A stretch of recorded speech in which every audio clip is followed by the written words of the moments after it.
Next, Emmanuel Macron spending almost an hour in private conversation with Pope Francis. During this time at the Vatican, they discussed the migration crisis as well as the future of Europe. After they emerged from their closed-door talks, Macron put a hand on Francis's shoulder and then kissed him on both cheeks.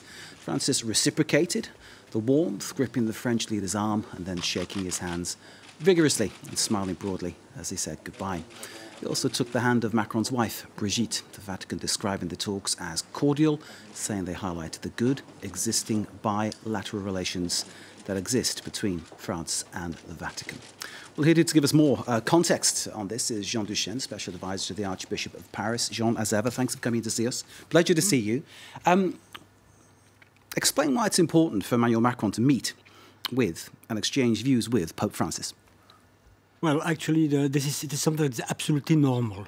You see, every French head of state, sooner or later, has to meet the Pope. Now, of course, there are several reasons for this.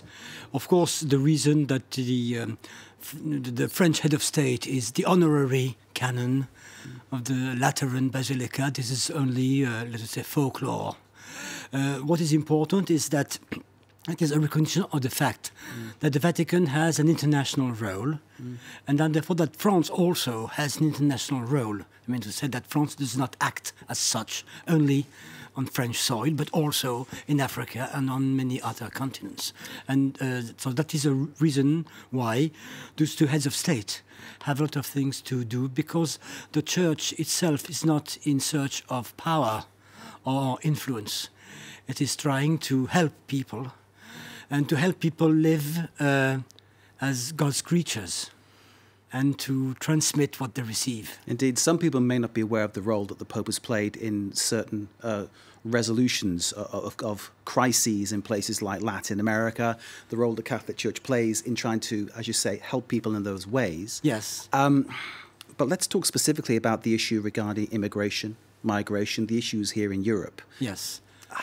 Do you think the Pope and Emmanuel Macron actually got along on this issue? Do you think there was any convergence? Well, I think there is no insuperable difference between them. I think that the Pope is quite real. See, both Mr. Macron and the Pope are realists. I mean, they know that ideals are important, but that ideals cannot solve all problems. And it is clear for both of them that, first of all, there is a question of emergencies. See, people, whatever the reason, who reach our shores and they are dying. And then something must be done, and everybody agrees on this. Now, so this is, and then, of course, there's the problem of accommodating these people, helping them settle, helping them find another life if necessary.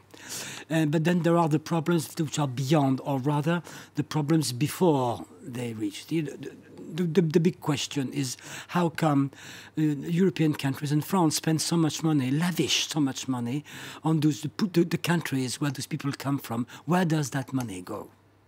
And these are very important political problems. And this is where the Church, as it tries also to moralize the life in this country, has a role to play. And of course, the Catholic Church is very much the growing faith in Africa, where most of these people are actually coming from.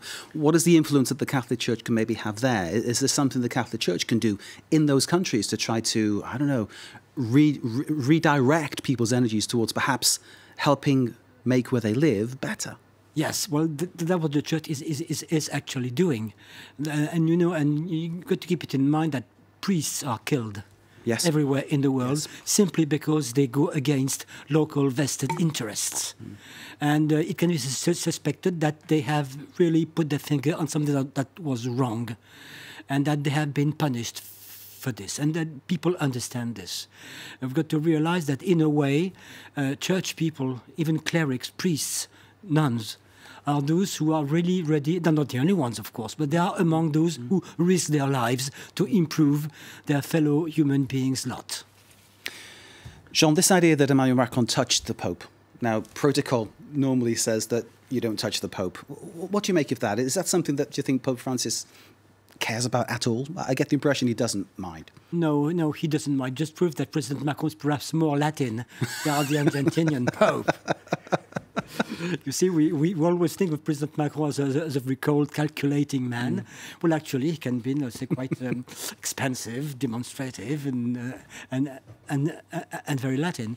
It was certainly, I think, on his part, the way I can understand the motivations for this surprising gestures, that he was really trying to make friends with the Pope. And I think that he's like all of us. He needs to make friends. Indeed. Maybe they both talk football, of course. We know they're both football fans as well. And obviously Argentina winning tonight, France qualifying for the next round as well. I'm sure they spoke a little about football too, though. We didn't learn about that, but who can resist? Jean, thank you very much indeed for joining us. Jean Duchesne, Special Advisor to the Archbishop of Paris, giving us his thoughts and illuminations on Emmanuel Macron's meeting with Pope Francis earlier today. Jean, thank you very much indeed. Great to see you.